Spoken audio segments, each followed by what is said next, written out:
দেখছেন আমার মা মাশাআল্লাহ দিলে অনেক সুন্দরী, এত কিছু থাকার সত্ত্বেও আমার বাবা কেন দ্বিতীয় বিয়ে করতে যাবে সেটাও একটু আইডিয়া করতে পারেন। আমি খুলে কিছু বলতে চাইতেছি না, মা সম্পর্কে খারাপ বলার আমার কোনো অধিকার নাই।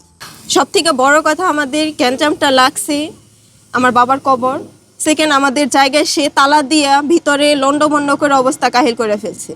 আমরা যেই কারণে তদন্তটা চাচ্ছি সেই জায়গা থেকে তারা আইসা আমার বাবার সেকেন্ড বিয়ে, আমার ভাই অন্য জায়গার, এইগুলো বলার মানে আমি আসলেই বুঝতে পারতেছি না। আমার ভাইরে নিয়ে আপনাদের বা আমার মার কোনো প্রবলেম আছে? নাই।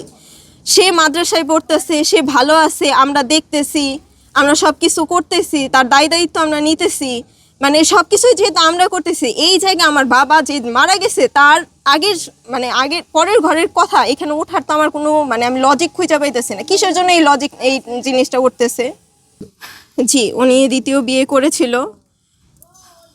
ফ্যামিলিতে ভাই অনেক ধরনের সমস্যা হয়, অনেক কিছু হয়। তার এত রূপ গুণ